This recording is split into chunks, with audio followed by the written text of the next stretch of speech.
If I told you that your child's future, the games you play, and even the news you trust could all be shaped by one single corporate war, would you believe me? Hey folks, and welcome to a special presentation from New Game Plus Guides, and today we are going to discuss Netflix versus Paramount, the $100 billion war for Warner Brothers.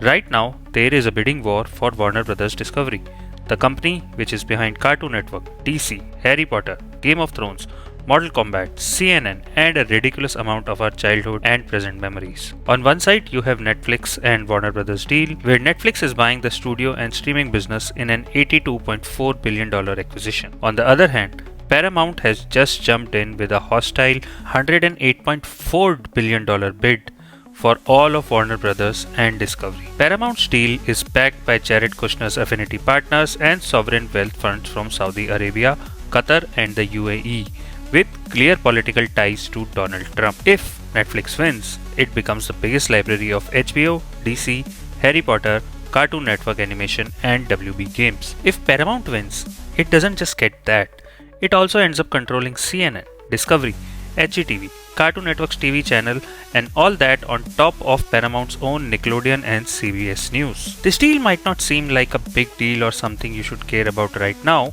but this is something that can have far-reaching implications.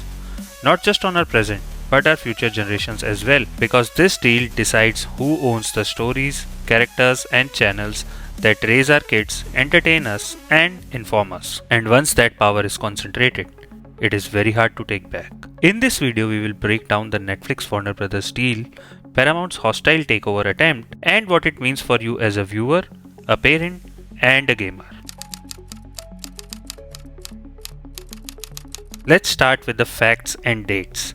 The what is the Netflix Warner Brothers deal part that everyone is googling. In early December 2025, Warner Brothers Discovery announced a plan to split itself in two. First part would be the Warner Brothers Studio and Streaming Division, which would include film and TV studios, HBO Max, and WB Games. The second part will be a Discovery Global Networks division, which has cable channels like CNN, TNT, TBS, Discovery Channel, HGTV, Food Network, Cartoon Network, Adult Swim, Eurosport, and others. On December 5, 2025, Netflix and Warner Brothers Discovery announced a deal that Netflix will buy Warner Brothers Studios and Streaming Division for about $72 billion in equity, assuming another $10 billion in debt for a total enterprise value of $82.7 billion.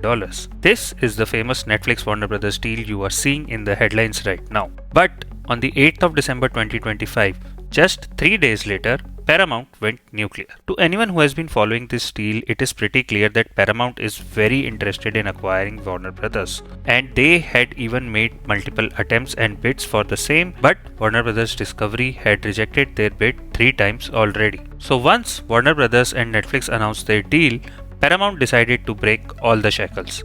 It launched an all-cash hostile $108 billion bid for all of WBD, offering $30 per share to the investors, which is significantly more than Netflix's mixed cash and stock offer.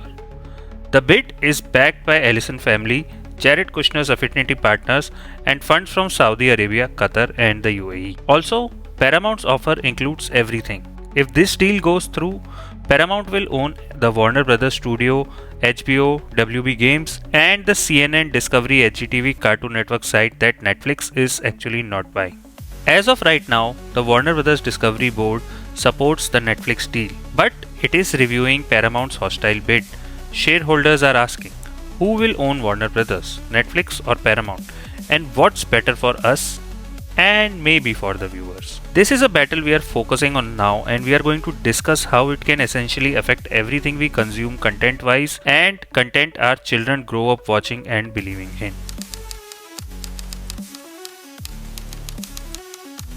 Now let's talk about what Warner Brothers Discovery actually has to offer, the stuff that ends up in your Netflix queue or Paramount Plus watchlist. Through Warner Brothers Pictures, New Line, and HBO, Warner Brothers Discovery controls or co-controls some of the biggest franchises in the world. These include the DC Universe, which has Batman, Superman, Wonder Woman, Justice League, Joker, Suicide Squad, The Peacemaker, the Wizarding World, which comprises of Harry Potter and the Fantastic Beasts, Game of Thrones, House of Dragons, and spin-off from such franchises, Dune, Mad Max, The Matrix, The Conjuring Universe, It, Lego movies, parts of the Monsterverse, which include Godzilla and King Kong, and a huge back catalogue of classic Warner Brothers films. And on the TV side, Warner Brothers Television and HBO bring Succession, The Last of Us, Euphoria, True Detective, The Sopranos, and thousands of hours of prestige and mainstream shows, and syndication juggernauts like Friends and The Big Bang Theory. Now, here are a few things that can happen if the Netflix Warner Brother deal closes. Netflix would own and stream this library, effectively fusing Netflix originals with HBO's prestige TV series and WB's film franchises into one mega service. And this is what people mean by Streaming War 2025, Netflix versus Disney versus Amazon versus Paramount, and Media Consolidation 2025. If Paramount wins instead, all of this content, DC, Harry Potter, Game of Thrones, Dune, etc., would likely end up under the combined Paramount Plus or Max style platform next to Mission Impossible, Transformers, Sonic, Star Trek, Nickelodeon, and CBS News. Now, this part is a bit of a speculation, but considering how these companies operate, this is what will happen under the Netflix ownership. We can expect more direct to streaming spin offs.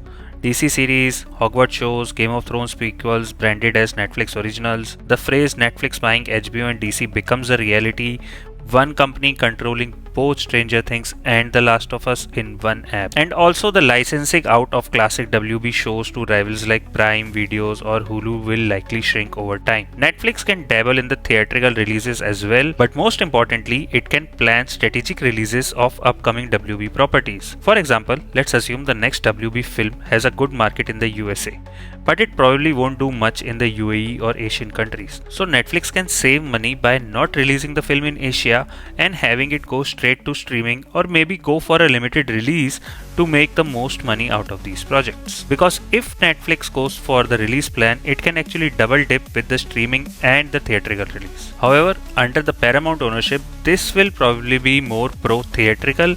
So DC and big WB films might lean harder into cinema releases with bigger marketing campaigns, but still, with a heavy library of shows and animations, Paramount will emerge as one of the biggest streaming platforms worldwide instantly. All that considered though, Paramount's bid is still very debt heavy, so that could mean that risky projects and mid-budget films would probably be left on the table and the focus will only be on the big franchises. Either way, this is not just another merger.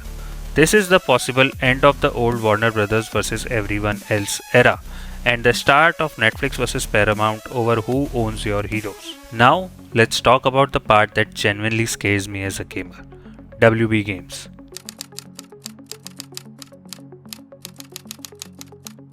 WB Games is the gaming division of WBD, and it owns or oversees the NetherRealm Studios, which has Mortal Kombat and Injustice, Rocksteady Studios, which has the Batman Arkham series, Suicide Squad, and other spin-offs, Avalanche Software, which has shot to fame with Hogwarts Legacy, and TT Games or Traveler's Tales, which are the creators of Lego games, which we all have played at one time or another. WB Games also has other smaller studios working on mobile and console titles linked to DC, Game of Thrones, Harry Potter, Cartoon Network, and more. With the WB Games library, Netflix and Paramount become the biggest publishers of kid games outside of Nintendo. That is a very big deal, because there are very limited options for quality games for kids, and Lego games are at the forefront of every parent's decision when they are thinking about buying a game for their kid. Also, one cool fact about Warner Brothers games is that Warner Brothers actually patented the Nemesis System from Middle-earth: Shadow of Mordor. This patent, titled Nemesis Characters, Nemesis Force, Social Vendettas, and Followers in Computer Games, runs until 2036 if maintained. It covers the way enemies remember you, grow, and evolve after each encounter, basically turning random orcs into personal rivals. Now, this may not seem like a big deal to you, but this is the only major truly patented gameplay system of the last decade, and WB owns it. Now let's talk about what happens if Netflix owns WB Games. Netflix has been experimenting with Netflix games, mostly mobile games tied to TV shows. If the Netflix Warner Brothers deal closes and they keep WB Games, Netflix instantly becomes a top tier publisher with IPs like Mortal Kombat, DC, Harry Potter, Lego, and Game of Thrones. You can imagine a new Batman Arkham style game dropping while a DC show premieres on Netflix. It can lead to similar coinciding film or TV and game releases in the future, But the quality of such games will remain highly questionable unless proven otherwise. Because we know game development is a lot different than film or show production. We can also have games like Hogwarts Legacy 2 launching with exclusive in-app content for Netflix subscribers. Netflix can offer exclusive deals or cosmetics for players who subscribe to their service as well. We can also have smaller WB titles and older games included in a day one feature like a Netflix Game Pass. But all this is if Netflix actually cares enough to invest. There is a very real risk that games remain a side project for Netflix. They can choose to simply cut away from the gaming division and dissolve all the studios or not give them the proper time and budget to develop their games, which will lead to mediocre releases. Although the case with Paramount is more serious, because Paramount right now does not have a full AAA games arm, but it works with partners on Nickelodeon games and licensed titles. If Paramount's hostile takeover wins, it could turn WB Games into a massive new Paramount Games division built on DC, Mortal Kombat, Harry Potter, Nickelodeon crossovers and kids games, basically leaping straight into the top tier of publishers. The scary alternative, to service the $108.4 billion price tag, Paramount could sell off studios or put franchises on ice. This is highly likely because Paramount is already making decent revenue licensing their franchises out to other developers and publishers. But there is a silver lining that could lead to the best possible scenario if Paramount just lets the studio take control of their IPs and supports them with publishing games while keeping a part of the profit. And this is where I get a little bit emotional, because we have already seen incredible studios shut down after such mergers. The wounds from the Activision Bethesda and the Activision Microsoft deals are still fresh in our minds. So with this deal as well, there is a very high chance that Rocksteady, NetherRealm or Avalanche could be downsized, folded or slowly starved of resources. And that leads to a world where there is no new Arkham quality Batman game, Mortal Kombat becomes a low priority brand under some giant corporate structure, and the Nemesis System, one of the coolest ideas in modern game design, just sits locked behind some patent until 2036 and never gets used again. This is not guaranteed to happen, but this is a risk that every gamer should be thinking about when they hear Paramount's $108.4 billion Warner Bros. Hostile takeover or the Netflix Warner Bros. Acquisition. Now, let's get into the kids section, because honestly, this might be the most important part of the story.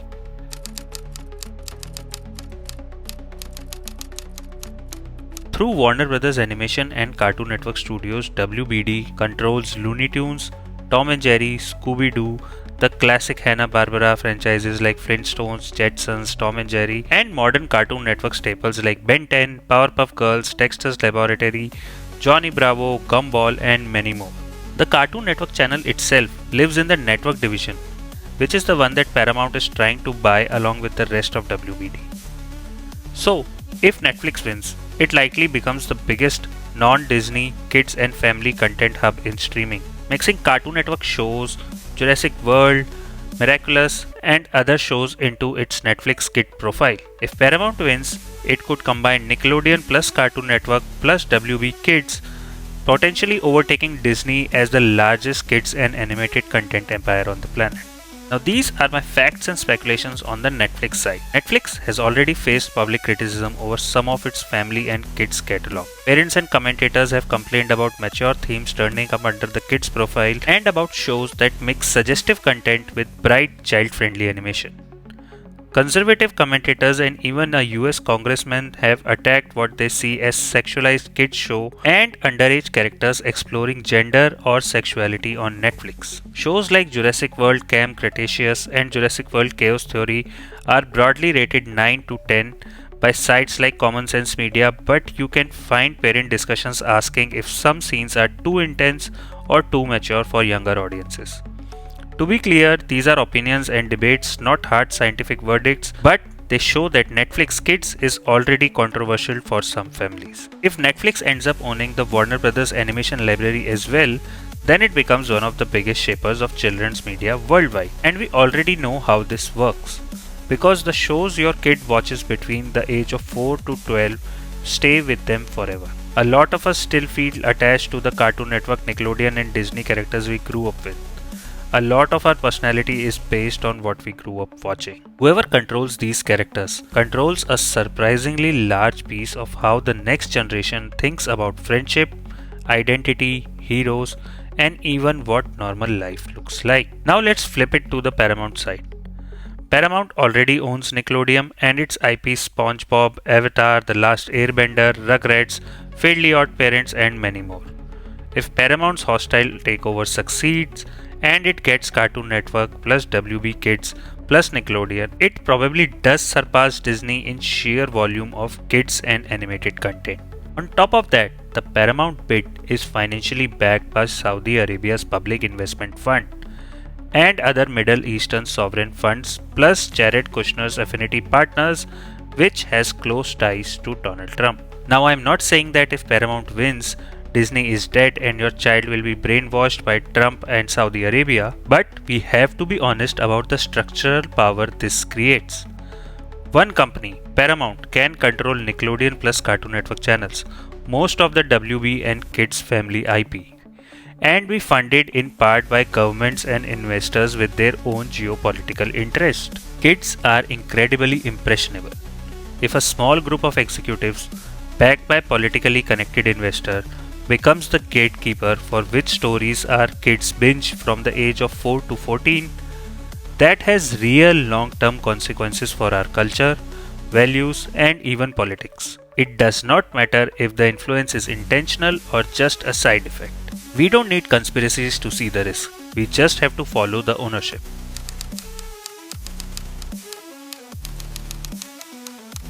Finally, we arrive at the last piece of the puzzle, the news and information side. The Netflix deal does not cover the news and information side of Warner Bros. Discovery, so we will not be covering that. The Paramount hostile bid, however, is for all of Warner Bros. Discovery, so it would include CNN, international news and factual channels, plus all the entertainment networks. Paramount already owns CBS, one of the major US broadcast networks, so a successful bid gives only one company, CBS and CNN, plus a huge entertainment and reality footprints for both Paramount and WBD.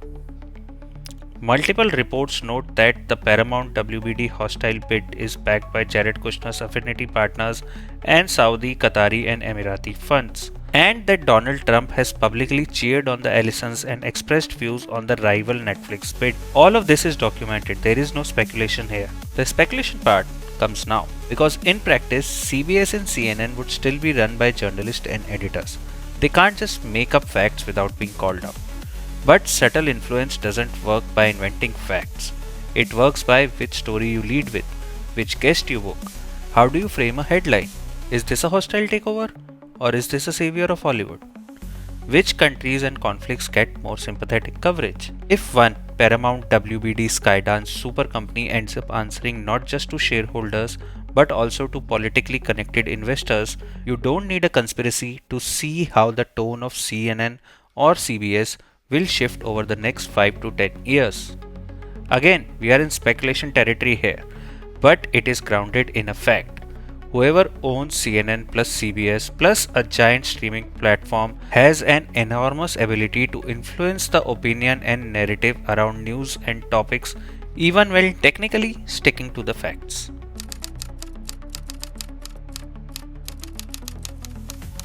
Now let's bring this home.